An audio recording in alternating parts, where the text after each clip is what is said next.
For the first time in a while, it's been hard to write one of these videos. Since the absolute shitload of popular titles coming out, it means that everything I have to say about these shows has already been said. So I'm going to be completely original.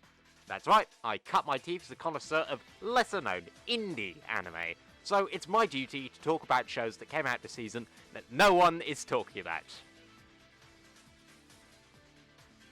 Now bugger it, let's talk about Attack on Titan. Technically, Attack on Titan final season started airing last season, but I didn't feature it in the fall 2020 video.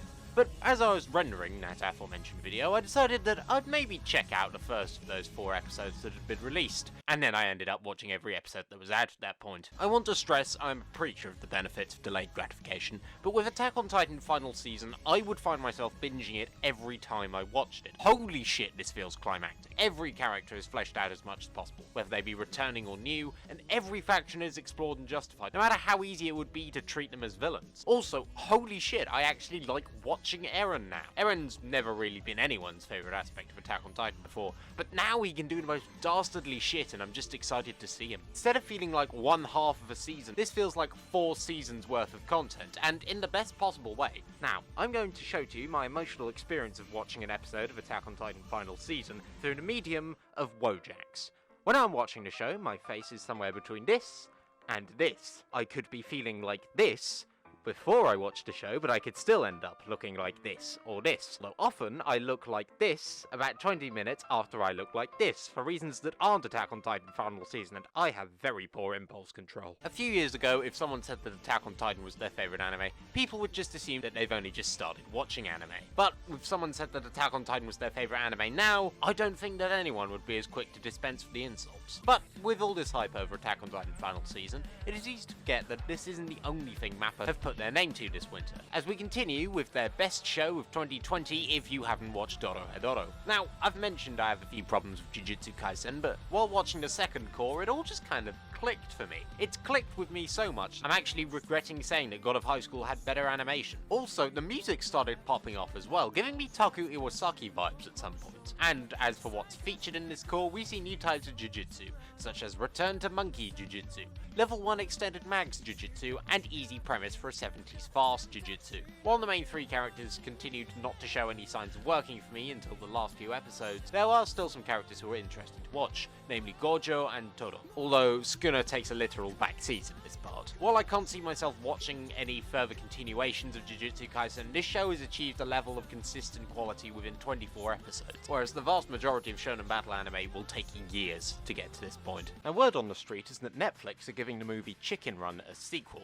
This was surprising to me, because isn't the sequel to Chicken Run already on Netflix? Jokes aside, if or when we get Chicken Run 2, I hope that it doesn't turn out like the Promised Neverland Season 2, because I'm afraid to say it didn't really make any waves, although frankly it would have been hard to do that in a season like this anyway. The tightly woven tension of the first season just doesn't appear here due to the much faster pacing. While the earlier half of it does appear to have some interesting reveals about the world, and even signs of some interesting conflicts brewing, it unfortunately doesn't keep this up, as the world building devolves into a series of Deus Ex Machinas, whereas Emma just ends up finding some means of resolving the conflicts in a way that robs them of any moral grey area that they could have had. If you are invested in the characters from the first season, you may find some value in it, and I mean like really invested, as in these characters have been the only thing you've been thinking about since the first season aired, and even then, some characters just go bloody nowhere, including the return of Mother Isabella, who only shows up for like 3 scenes. For me, this was kind of disappointing. But then I remembered that she somehow beat Askeladd at the 2019 Crunchyroll Awards, so I saw it as some form of karma. The story also skips a lot of arcs. Now, I haven't read any of the manga, but if even I can tell that they've glossed over some of the plots, then that's worrying. But it's gotten to the point where it is at what I hope is the end of the story, so thankfully they've put the show down before it can turn any further. At least I hope. But with a disappointment like that, one might turn to Cloverworks and say, you'd better have a pretty good excuse for that, to which they would reply, how about 2 good excuses? While I've heard Horimiya is supposedly pretty good, I decided that I'd give One Direct priority at Gander, and was intrigued. This is the story of Ai Oto, a reclusive girl suddenly getting tasked with protecting suicidal teenage girls from monsters. I'd heard a few things before I started watching it, namely that it was a bit like Madoka, and I kinda see why. Because this is a story about teenage girls suffering while being tasked with defeating bizarre creatures in an alternate world, but most importantly, you could turn this fucker into a gacha game so easily. When it started, everyone was treating episode 1 like it was some complex metaphor for something, but for me personally, it was kind of easy to figure out. While the scenes of the dream world are visually interesting, they aren't necessarily the most subtle with their imagery, and you can figure out a basic gist of shit before they even start info dumping on you. But I'm glad they didn't put all their eggs into that basket. Please laugh. Because focus was instead directed onto the cast, and I'm pleased to say that the chemistry between the characters is really nice to watch. Having said that, they can be a bit hit or miss for me on their own, but there is still some good character development for a few of them, namely Ai and Saki. Tonally, there's a bit of conflict. The characters can go from confronting each other to casually shooting the shit with each other in a matter of seconds. And while I am glad they didn't necessarily lean too hard in the direction of sci-fi, when it did give the explanation for all of the strange shit, I did kind of wish we saw more of that side, mainly because the explanation didn't really explain shit. If I had to propose a solution, it would be either combining Momoe and Neiru into one character so that there's more space for the later plot revelations, or alternatively, just dropping all the sci-fi stuff and focusing on the central four. Or thirdly, just not including a recap episode only halfway through a 12-episode series. But that having been said, to remove the recap episodes would be to compromise the production value of the other 11 episodes, which all look bloody fantastic. And for a story that was the writer's first attempt at an anime, they sure got the anime part of the anime spot on. There's going to be a special later this year that will conclude the story, so I can't really make any final judgments in that regard, but the sheer ambition of the project is what makes the anime notable. So if it turns up your alley, then you might want to check this one out.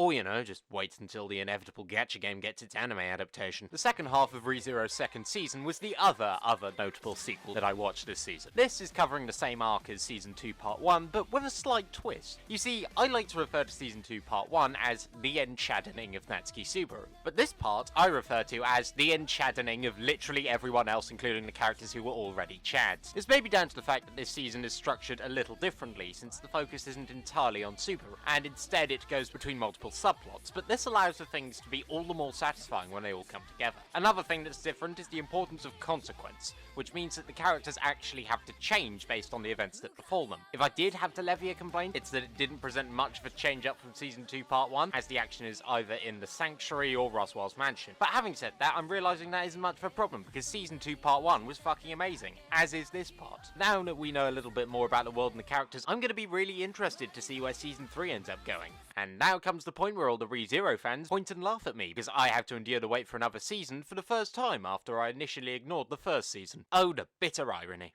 And now comes the bit where I talk about how Mushoku Tensei was probably my favourite new anime this season, while adding absolutely nothing new to the conversation. Everyone knows that this show is the shit, and for good reason, but that won't stop me from parroting all the things that everyone else already said. This is isekai back when it was just pure fantasy with a main character who we want to see grow within the parameters of the new world they find themselves inhabiting. To me, you can separate the good modern isekai from the bad modern isekai based on how its loser protagonist actually feels like a loser to begin with. And this is an aspect that Mushoku Tensei literally wrote the book on. Udeus is gradually discovering how to live the life they've always dreamed of, despite deep down still kind of being that pervy otaku he was in his past life. But that's not to say that he isn't the only character that is worth watching, as frankly everyone in this show is likeable no matter how questionable their actions. Character and plot development is gradual at first, and the appeal of the earlier part of the show is that of a slice of life. But when the typical isekai adventure plotline finally kicks into gear, the attention to detail with character development is still there. But this time, the production value is allowed to shine even brighter than previously, because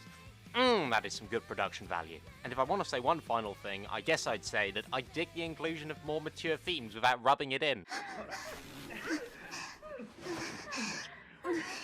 That was the wrong verb to use, wasn't it?